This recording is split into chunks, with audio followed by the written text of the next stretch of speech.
So we're going to be starting right now, and it looks like some people will be joining us here in the next few minutes. But thank you for joining us today. My name is Dustin O'Reilly, and I'm a project manager at Retail Pro, and with me here is Paul Erickson from Management One to present this webinar about the psychology behind product pricing. This is extremely valuable information for retailers and merchants of all sizes to understand, and we're really excited to be presenting this to you all today. So a little bit about Retail Pro Planning. It's a sales forecasting, inventory planning, and open-to-buy software and expert consulting service that helps you evaluate your inventory, your purchasing strategy, and help you make improvements and improve your profitability. It is powered by Management One's inventory specialists, and that's why we have Paul Erickson, who's Director of Sales and Marketing at Management One, here with us. And this is just a taste of the expertise that a Retail Pro Planning consultant can bring to your business. So this webinar should take about probably the whole hour. And if we have time at the end, which we should have a few minutes, we'll be fielding some questions. So the way we'll handle those questions is if you can please enter them into the questions pane in the GoToWebinar panel. We'll be sure to attend to them at the end. And if you'd rather speak to Paul or I one-on-one or ask us a question one-on-one, feel free to email planning@retailpro.com. We'll be sure to pick up the conversation there. So I guess without further ado, let's get started. I'm going to pass it over to you, Paul. Thank you very much.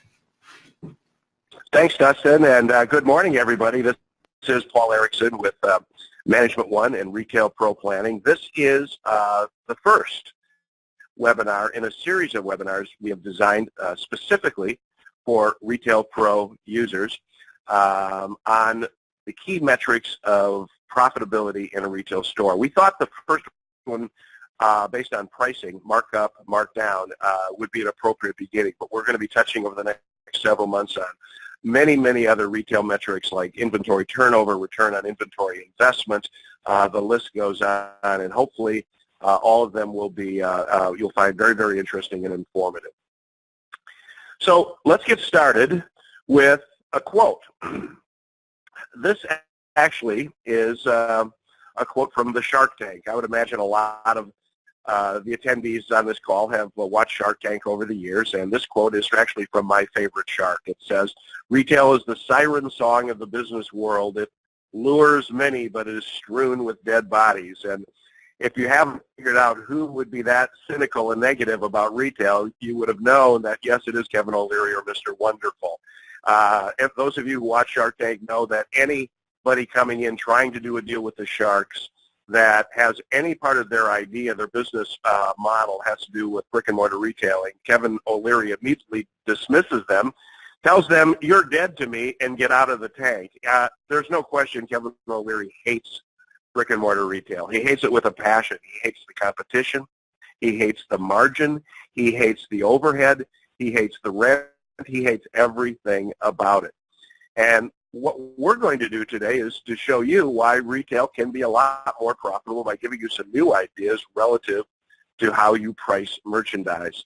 Now, you've never been to a webinar or seminar on retail that starts out with Leonardo da Vinci. So right now, you know this is going to be a little bit different.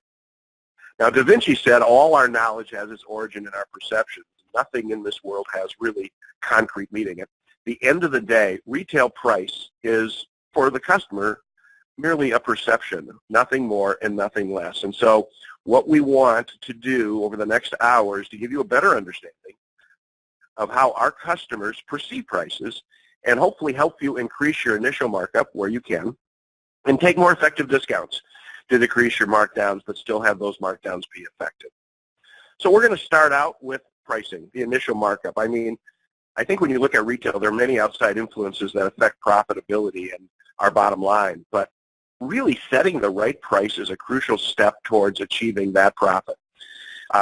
Initial markup is probably the most fundamental concept in retailing. Markup is retailing.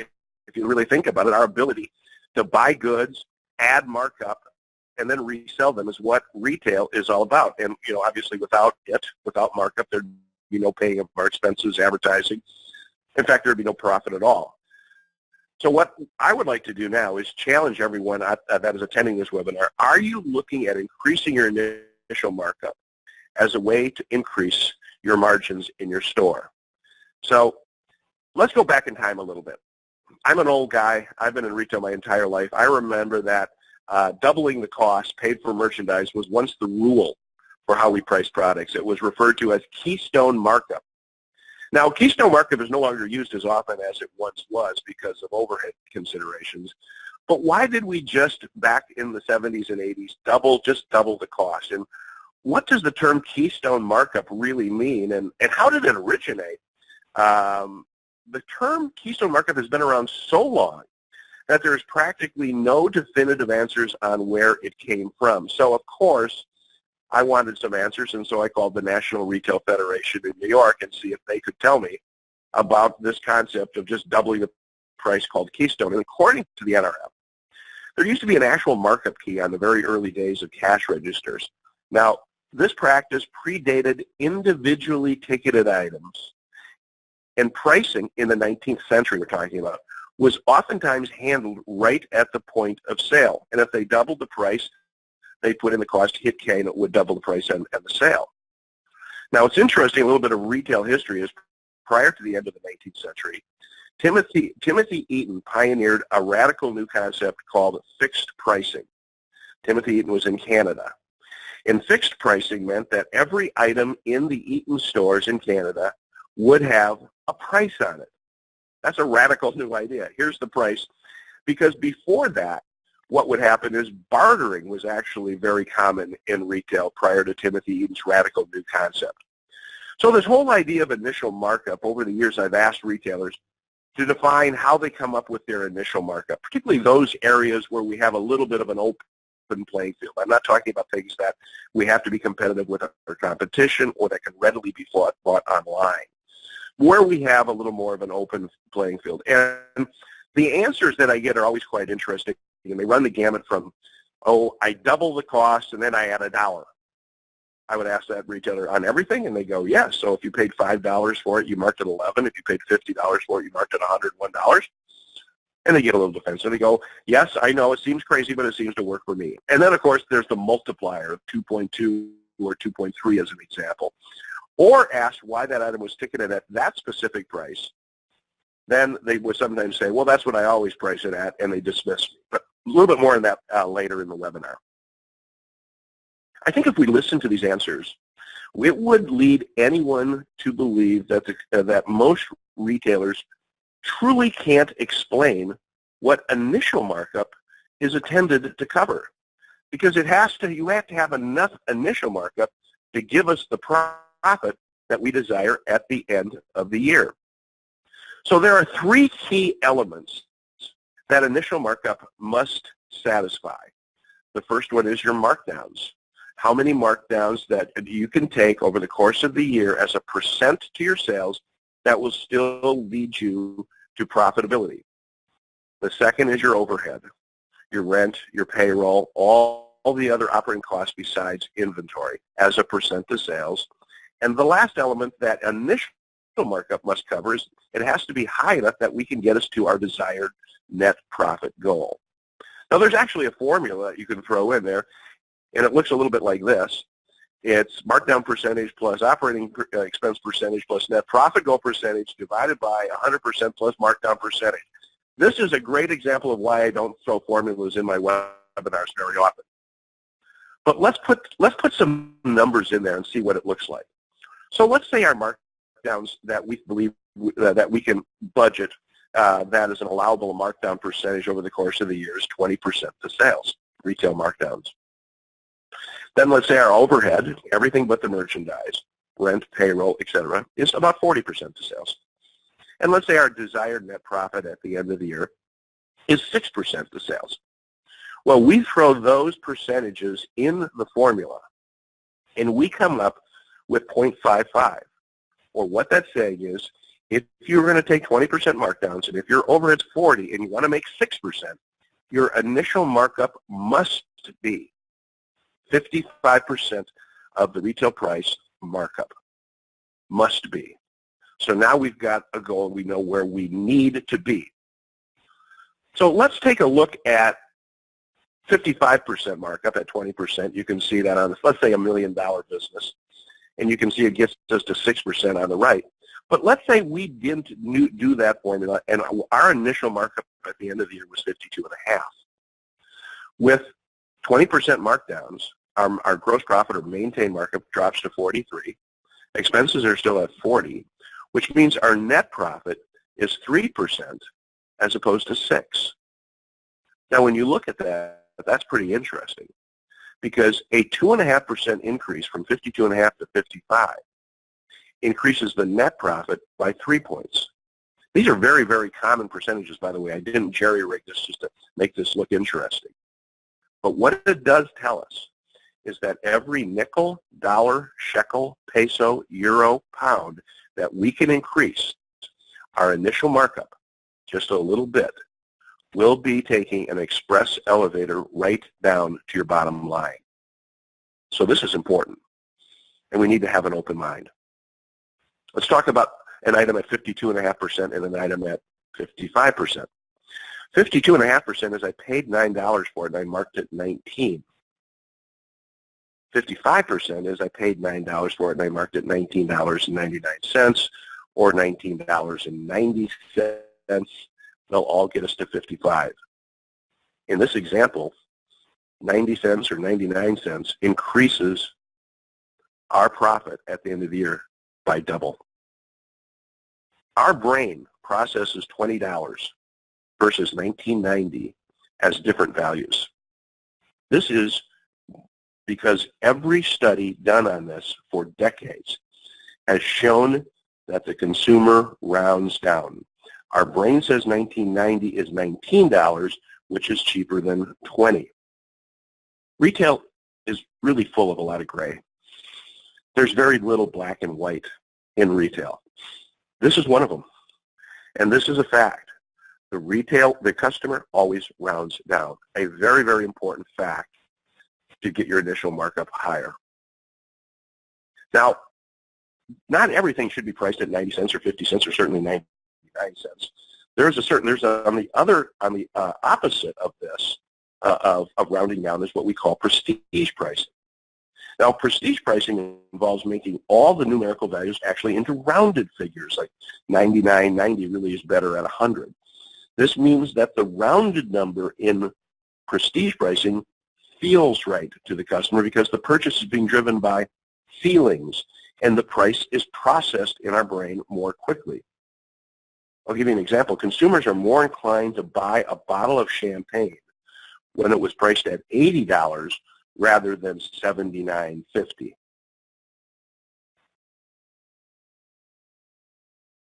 Apple, when they came out with their iPhone X, which someone told me, Paul, that's just a fancy term for 10.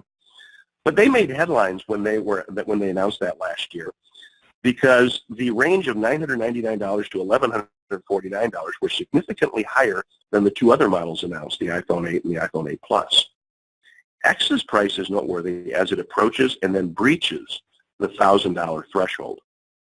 Boosting prices into four-digit territory for Apple crossed an important psychological barrier. But why? Why would they do that? Well, a key reason involves using a premium price, set an expectation of excellence in the consumer's mind. Another good example of this is my favorite band, and I have to say I'm going to say it, so I don't want any arguments, but the Eagles, the greatest American rock band ever, did a pricing strategy similar to that one years ago. In 1994, after the Eagles were in a 14-year hiatus from their 1980 breakup, they reunited to release a new album and embark on a worldwide tour. Now, what differentiated this tour? The Eagles were the first rock band to break the $100 ceiling of concert prices. Their manager, a guy named Irving Azoff, said that it wasn't really about matching supply and demand. It was a statement of quality because the price made a statement. Fans were going to see the greatest American rock and roll band, not some washed-up reunion band. And this was a fascinating use of price all the way back to 1994 because it went beyond value. It set a belief in excellence in the consumer's mind. And, of course, if you do that, you have to deliver. A couple other things about prices when designing layout. Always remember that when we were young and learned to count, we counted from left to right. 1, 2, 3, 4, 5, 6, 7, 8, 9, 10. You can picture that left to right. Because of that, people associate lower prices on a sign they should be to the left and the high prices to the right. And that's something you should consider when designing layout. Now, it does seem a little odd, but directional cues are associated with certain concepts. For example, spatial concepts for up is metaphorically associated with good qualities. For example, the righteous go up to heaven, but hell awaits the sinners down. We rate good movies with a thumbs up. We rate bad movies with a thumbs down. And of course, I don't know about this, but there are some people I'm sure that could tell you that marijuana gets you high, but after the euphoria, you come down. So spatial concepts do work in how we look at things. And then there's the men, us. Men process ads and signage with less depth than women and use price color to judge perceived savings. What has been proven in various studies over the years is that red becomes a focal point of their attention and thus very important information to evaluate their purchases. Plus, more importantly, men, we associate red prices with savings. If you're selling high-end merchandise, round prices are processed more fluently, whereas non-rounded prices are processed more disfluently. And so one of the things that retailers will do is they will take the comma. Removing the comma, research has found, can make the price seem lower. Now, I live in Minneapolis, Minnesota, and every time I see a hot tub ad on TV locally from a local merchant, I notice that their prices are, $14.99. None of them put the comma in. Now, there's lots of competitive pricing, too. Consumers have a lot of choices. They're generally willing to shop around and receive the best price. So I just thought I would come up with a few here. And the first one, of course, is multiple pricing. Sometimes it's called BOGO, buy one, get one. It's a method involving selling more than one product for one price, like 3 items for $1, or buy the first item at full price and the second item at the same price or less at half off. Now, not only this strategy is great for markdowns and sales events, but consumers that have proven tend to purchase in larger amounts where multiple pricing strategies are used. Now, I did not make that ad up that you see on your screen, where at Joseph A. Bank, which is probably the most notorious of retailers that does this, buy one suit, get 7 for free. But can you imagine the markup they must have at Joseph A. Bank if they actually are advertising that price? Discount pricing or high-low pricing. The dress was $70, our price $49.99 this weekend, $39.99. And for certain retailers like JCPenney and Kohl's and quite a few others, consumers have become addicted to this high-low pricing. The high price is listed to communicate the value of the goods, and then a coupon or discount is issued to signal a good deal. There is a caveat beware on this, however. A couple of years ago, the state of California has declared war on national chains that use deceptive pricing on their high-low pricing. In other words, about 25 retailers have been taken to court, and almost with the exception of one, the state of California has prevailed to the tune of a $50 million fine for JCPenney, a $20 million fine for Kohl's, and the list goes on and on, from Ralph Lauren even to Gymboree. They have to have, if you advertise that dress at $70, it has to have been on the floor for $70. Now, they only lost one case. And just to share with you the case they lost was Amazon, because the state of California took Amazon to court. And what we found out when that happened is that when we check that we agree with all the do business with Amazon, when we check that little box that we've read all that legalese online, what the vast majority of people did not know is when they check that box, they're giving up any right that you have in any class action lawsuit against Amazon. So thus, that particular lawsuit was thrown out of court. Then there's the loss leaders. Merchandise priced at or below cost is referred to as a loss leader now.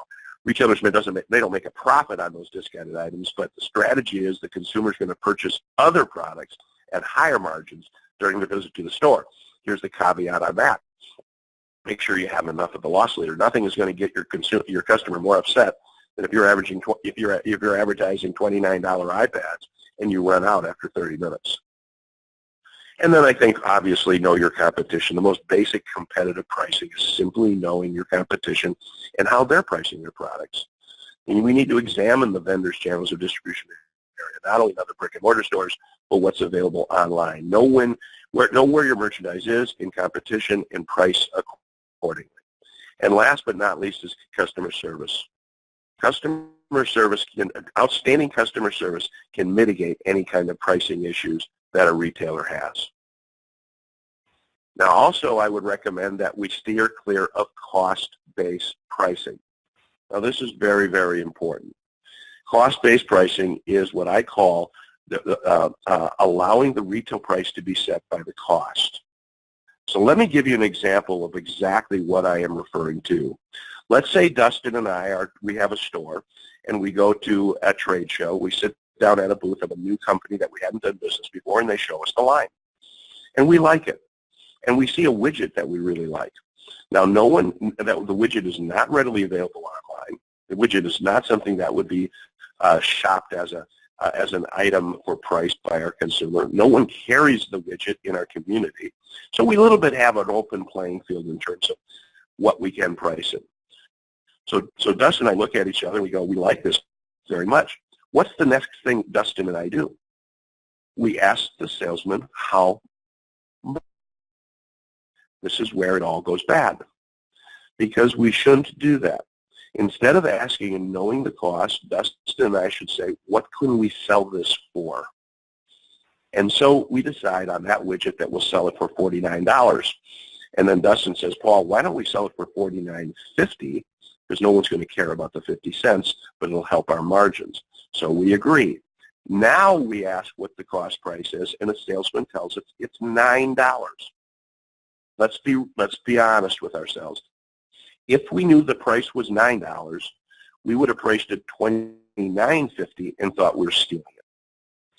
The gravity of cost is what holds in our ability to price merchandise with enough markup that we can be profitable and still have the intrinsic retail value make sense of the item. So steer clear of that problem. I'll give you another example. I gave this presentation several years ago in Orlando, Florida, and afterwards, my sponsors took me to lunch. After lunch, we walked by a high-end luxury men's store, and the owner happened to be by the doorway and saw us come by and ran out, and he said, Paul, I've already instituted your pricing policy. And I go, you have? It's been 40 minutes. He said he came back to the store, he went back into the receiving room, his tie buyer was unpacking a bunch of boxes of Robert Talbot ties. And on the price tag, every tie was priced at $115. So the owner asked the tie buyer, Bill, where did you come up with the $115? And Bill responded, well, I don't know, that's what we've always priced them at. And then the owner says, but why not $119 or $119.50? Remember how we need to understand how the consumer, our customers, buy ties. They typically come in the store, buy a suit for $2,500, $3,000. The salesman throws dress shirt, tie combinations, and because if this is maybe a CEO of a company, a high-income earner, very, very busy, they typically say, I'll take that one and that one, have them steamed and delivered to my office after the suit's tailored in a week. They don't even look at the price. And even if they did, $115, nobody's going to balk at that. So why not $119? Why not $119.50? Now, I'll give you the addendum to that story. That retailer called me about 3 weeks later, and he said, Paul, I just want to share with you one thing. We marked all the ties $119.50. I went out. The only other store in the area where I carried this line was in Nordstrom, across town. We went out to Nordstrom. Nordstrom was pricing them at $129. We didn't care. They sold 4,000 Robert Talbot ties a year. You do the math on $4 or $5 or $6 and what that means to their bottom line. And one last story, too, about Delta Airlines, which I fly all the time. A couple of years ago, I was going through my tickets, and I was auditing last year for my taxes. And I noticed something that I never noticed before. Delta Airlines, every ticket that I bought from Delta Airlines had 20 cents attached to it. In other words, if it was a ticket for $454, which is the only number I saw, the 20 cents was there, but I never even saw it. And quite frankly, it wouldn't have mattered. I'm not going to buy a ticket because 20 cents is on it. And my belief would be that on planet Earth, every ticket that Delta sold those years with 20 cents on it, not one person declined to buy because of it. It was free money. It was small. But I looked up how many tickets Delta Airlines sold last year, and it was 180 million. 180 million at 20 cents was $36 million that they put on their bottom line for doing nothing. No loss of business, no tarnished image, absolutely nothing because the consumer never saw it. Sometimes what we're talking about in pricing is not big things, but lots of little things, like $4 more on a tie, 20 cents more on an airline ticket. That's what we're talking about, where you can get away with it. Those, and remember, any additional markup in your store will go, that markup goes right to your bottom line. Now, an interesting thing is, one of the things we know about people is we hate to pay for stuff. And anything any company can do to reduce that pain of paying is a good thing. So, for example, I really think why Uber revolutionized the taxi industry is that traditional taxi rides, the pain of payment is really high. You see the meter, it's always increasing every minute, and that increasing meter right in front of you evokes an increasingly painful sensation. Plus, at the end of the ride, you have to pay by cash. And years ago, it wasn't until just the last few years that you could pay by credit card, but you're still paying. Uber or Lyft is different. There's no visual meter. There's no physical payments. Much less pain. When you go to a high-end restaurant, you'll see the menu or even the wine list without the dollar sign. Why? Because the dollar sign can remind people of pain. That's why they list prices on their menu and their wine list without the currency symbol. You know, we go to Las Vegas, and of course the big magic show is next week in Las Vegas. One of the brilliant things casinos do is they create a separate medium between their customers' money and their payment. It's called chips. And that distorts the perception of paying. Now, they know they're paying, but because it's these chips, it doesn't feel like we're paying. And that's what casino chips and gift cards at a retail store have in common. Now, I promise you we talk about discounting and markdowns, and here's this section. And I know markdowns, the word itself strikes fear in the hearts of most retailers, but we can call it whatever term we wish: price adjustment, promotion, sale, discount. Translation's the same. And I think for a lot of retailers it conjures up all kinds of negative emotions. But the fact remains, however, that any reduction in your store of the retail price is a markdown. And that markdown is an expense. Every bit as real as your rent or payroll. But the markdown expense is an expense you don't write a check for. It shows up increasing your cost of goods sold. And I really do believe if retailers had to write checks like they do their payroll and other expenses for markdowns, they would be a lot more interested in finding a way to reduce this major expense. Now, markdowns, not all markdowns are bad. There are good markdowns. The good markdowns keep our inventory fresh. We want to keep the inventory rotating in and out. Very, very important, particularly if you're in the fashion business. And so markdowns on slow-moving goods in season are important. It helps our cash flow. It doesn't help our cash flow to ignore a problem and have it sit there that we paid for it 3, 4, 5, 6 months ago and it's still sitting there collecting dust. So it's going to help our cash flow. And quite frankly, as we talked about at the beginning of this webinar, it is a cost for us to do business. Now, the bad markdowns, and there are the bad ones, are higher and can be higher than any other expense on your income statement. And they can raise the cost of goods sold, and then sometimes it can result for the retailer in a net loss. Now, root causes for those bad markdowns, well, there are a million of them. Poor buying, large assortments, duplication, too many vendors, high price points, low price points, quality, didn't fit. I mean, I could go on and on and on. But the major root cause of having too many markdowns in your store is the fact that we buy more than we should. We overbuy. and buying more than what we can reasonably sell within a reasonable time frame is the cause of excessive markdowns. In apparel, 90% of your sales come from inventory less than 10 weeks old. Our merchandise is much more perishable than we realize. We have to recognize that short shelf life, but it almost doesn't matter what type of retail store you have. All merchandise depreciates with age. And the only two pieces of merchandise that I can think of that does not depreciate but maybe appreciates is maybe gold and certainly a fine Cabernet Sauvignon. But other than that, we need to recognize slow sellers in season and operate within the shelf life of the merchandise that we carry. Now, here's something that's very, very important all retailers need to understand. Sometimes the lowest price doesn't always win the sale. It is psychologically a human condition that human beings would rather avoid a loss than seek a win.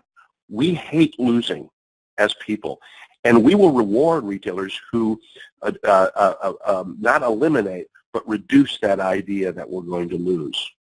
You see, I really believe that Zappos became popular selling shoes online simply because they built a brand around reducing that idea we can lose. If it doesn't work, they're going to have the FedEx box shipped right with you and return it super easy. And a couple of other things, too, about human psychology. Again, money is good and giving it up is bad. So if we recognize this, framing our sales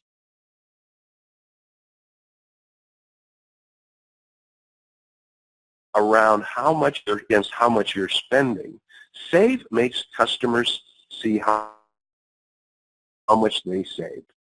And that's why many stores today print a reminder on their receipts. You save, particularly this is true in grocery stores, you saved X amount of dollars by shopping with us today. It's a positive reinforcement. Now, the psychology of pricing is interesting because percentages are bad generally. You never see 20% off Diet Coke or 15% off Colgate toothpaste, and you ever wonder why? Well, there's a good reason why the packaged goods industry doesn't use percentage off incentives while the rest of the retail world has gone percentage crazy. You see, I think there's two drawbacks to percentages off. The first one is you ask the consumer to do a mathematical calculation, and even in the best of times, the average consumer is somewhat math challenged. And the second drawback is, and when I get to this point in my seminars, I ask the audience if there's anyone out there that is taking heroin, or anyone taking meth, or cocaine, or anything you want that you want to use in terms of an addiction. Because the second drawback is that consumers develop immunity or an addiction to percentage off. And it takes a higher and higher percentage to get them to act. There was a recent study done with women where when they're shopping in a retail mall, unless they see a 40% off sign in the stores they go by, they won't go in. That was over half the women that responded to that. Your body building tolerance to alcohol over time, the longer you drink, the more it takes you to get intoxicated. That's why 20% off rarely works today. It's deemed worthless unless it's applied to a product that's rarely discounted, like alcohol. The other is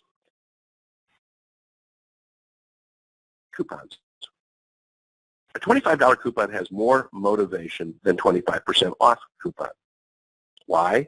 Because it's easier to grasp. And easy is what the consumer is looking for today. Make it simple for me is the new hook, especially if you sell higher or moderately priced items. Now, there was recently an online study that tested the effectiveness of various email offers. They chose $50 off a purchase as a reasonably good incentive that would still maintain sufficient margin. And then using the same parameters on the same item, it was 15% off. $50 off, 15% off was equivalent on the same item. I think you know what was going to be more effective. $50 off coupon had an 82% higher conversion rate and generated over 200% more revenue in the study.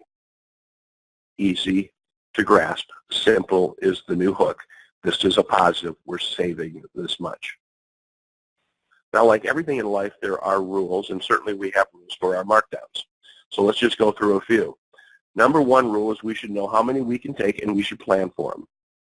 If 20% markdowns is our budget that we can make our profit goal, and we have a $2 million business, then we know we can take $400,000 in markdowns to keep the inventory fresh, to admit a mistake, and keep merchandise moving, and keep the customer coming in more often. We have to have that budget. And when we use that budget, my recommendation is don't be under. Use price points, not percentages. And here's a very important part of this. When we take these markdowns, it is extremely important that we learn from these markdowns. Learn from every markdown that you take or your buyer takes. If your buyer wants to take a markdown on certain merchandise that didn't sell, fine, but then I need it written up on why it didn't sell so we don't make the mistake again. Because markdowns can be looked at as our tuition that we are paying for the education of our customers. Pay your tuition and learn, and don't make the mistake again. Now, some markdown truths as well. The first truth of markdowns is that we need to explain to our customer why the items are marked down. In other words, just don't put a sale sign up. Always explain to your customers why you're doing it. Because if we fail to explain to them that this is end of season, damaged or defective, overstock, special purchase, weekend only, it doesn't matter. But we have to give a reason, because if we don't, then we run the risk of them never believing any of our prices and turning each interaction with them into a mini auction. Well, Bill, I see this rack is marked down, but I like that over there. When are you going to mark it back down? But you never gave them a reason. Markdown truth number 2. We talked about this, but it's important. Overbuying is the number one cause of excessive markdowns. And the way to fix it is a good budget or plan or open to buy. Markdown truth number 3. And this is an old adage that's been around forever, and it always said your first markdown is the cheapest markdown. And when I was young, I used to think that meant that if those $115 Robert Talbot ties didn't sell, and we had a particularly bad coloration on one of the regimental stripes, if we marked it down to $99 after a couple of weeks, it will move a lot faster then, because it's not been on the floor that long. That's not what this means. What this means when it says your first markdown is the cheapest, it's only the cheapest when you make the markdown work. Markdowns are meant to be shot and killed on site. There's nothing more sad in a retail store than a wounded markdown. And we've all walked into stores and seen them. The dress that was $120 and then on the tag that the retailer marked it to $99, and then after, I don't know, a month or two went to $79, and then after another month or two went to $59, and then went to, oh, that is the saddest thing in retail. They're saying nobody wants it. What you need to do is find the highest price when you mark it down that you can sell it quickly. Get our money back and reinvest in something that will sell better. If you're concerned about having a sale image, the sale image comes from the timidity of certain retailers taking markdowns, where they have a third of their store with items marked down slightly. If you mark down aggressively and get rid of it in 2 or 3 weeks, many times the customer won't even know it was even there. And if they did, you'll have a store, because the whole concept of this is to improve your sales and improve your turnover, which means customers will come in more often, and they're looking for 2 things: what's new and what's on sale. And they'll say, boy, they have really good stuff in that store. They're always bringing in new. It's a voyage of discovery when I go in there. But boy, when they mark it down, we really get a good deal. Now, many years ago, I would have old-timey merchants say, well, you know, Paul, I paid $50 for it. I'm not going below that. Got to get what I paid for it. Well, here's markdown truth number 4. The price you paid for something in your store has nothing to do with how you mark it down. Nothing. So get that off of your mind. If those $115 ties that didn't sell, and if we know we made a really bad purchase on some of these, And if we need to go $49.90 on the first markdown to get rid of them, and that's below cost, I just want my money back. Because in retail, timing and time and how quickly we can react and move on inventory is everything. We talked about learning from every markdown. We talked about emphasizing the amount of saving rather than the price itself. We should keep our markdown items at the back of the store. That's markdown truth number 7. And the last markdown truth number 8 is, and I ask this to retailers around the world when I give presentations, can you name a retail vertical that never discounts? And I always ask the women in the audience, because there is a retail vertical that never discounts. It's cosmetics. Cosmetics do not, you never see a sale in cosmetics at department stores. What you see is they give away swing bags, free stuff. And Lord knows we love free. Many years ago, I used to go with my future ex-wife to this French restaurant here in Minneapolis called Une de Trois. We'd go every month. And we'd know Michael was the owner, and he was the maitre d', and he saw a reservation. He always had the table by the window for us because we're so important, right?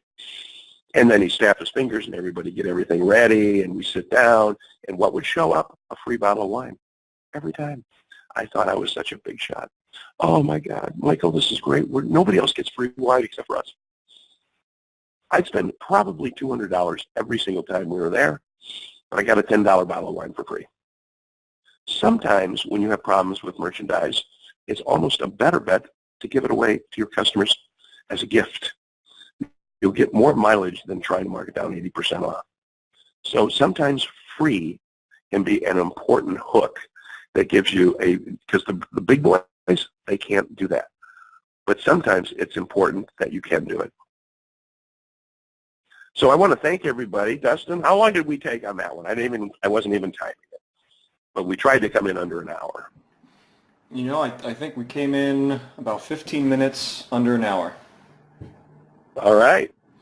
So we do have time for some questions. If anyone has any, feel free to enter them in the questions pane.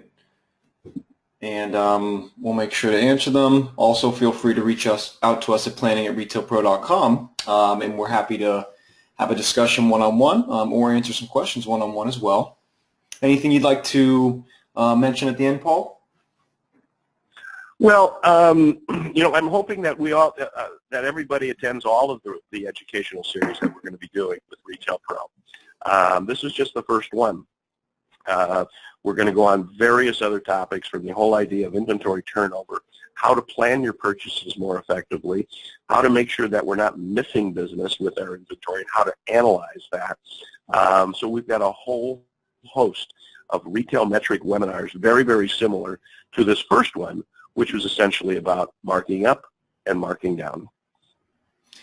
Indeed. So we'll have 2 more retail education webinar sessions that are already scheduled and upcoming, and perhaps more after that. The next one will be on October 10th at 8 a.m. Pacific time. A few quick other things. If you're a current Retail Pro user, Paul's team can give you a free analysis of your inventory by looking at your Retail Pro transactions. It's really easy, and it's a really valuable and valuable exercise. And if you're not a current Retail Pro user and you're interested in this integrated package, please contact us at planning@retailpro.com, and we'll be sure to put you in contact with one of our Retail Pro distributors to have a discussion around that. Okay, I believe we have a question come in. Just a moment here.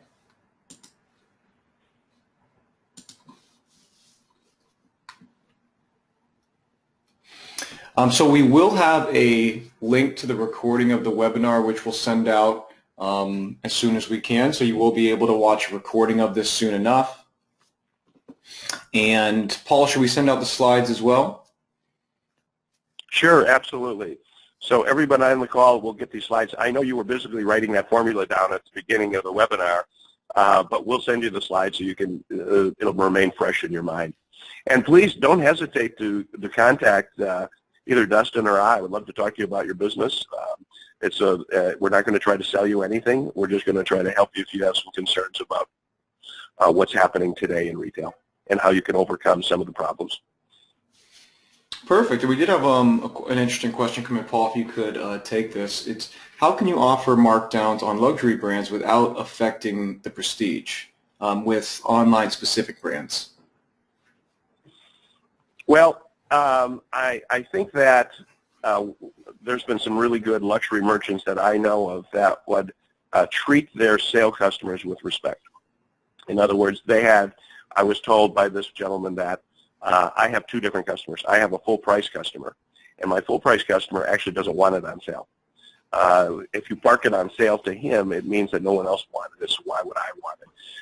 And so this gentleman said, I have these customers that will only buy on sale, but I treat them with respect. So when I end my season, I start the sale a week earlier for them. And what that allowed him to do, he was in luxury men's, is get the kind of turns and profitability that other luxury men's stores could only dream of. But I think the key there is treating your sale customer not as an important part of your business that can help you clear inventory that didn't sell during the season. Perfect. Thanks, Paul.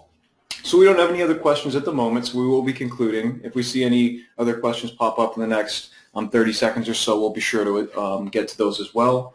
And again, feel free to continue the discussion with us at planning@retailpro.com. You could reach both Paul and myself there. And on our Retail Pro website, there's a free demo request form. If you're interested, you could just submit your information and we'll be sure to get back to you. One final question. The examples we provided on reducing pain and paying were for restaurants and taxis. Any ideas for clothing stores, Paul?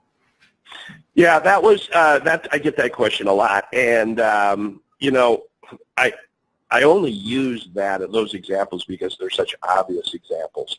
You know, outside of gift cards where that's not really like a currency, I'm not sure how you would do that in a clothing store. I just think it was an important part of the webinar and how people perceive pain. So I don't really have any kind of specific suggestions for a clothing store on how to do that. But I certainly am always on the lookout for retailers that say, you know what, here's what we do, and this has really helped us in terms of selling merchandise without that pain of paying. I wish I had a better answer for you on that. It's a good question. I get it asked all the time. Okay, thanks a bunch, Paul. So just kind of watching here to see if any other questions come in. But it looks like we will conclude. We can always handle some questions offline. We're happy to do so. Thank you very much, Paul, for this valuable information. I know I enjoyed it, and I believe everyone attending did as well. Everyone, thank you for your attendance, and please join us on October 10th for the next session, which is on metrics that matter in inventory planning and open-to-buy planning. Thanks again. Have a great day, and see you next time.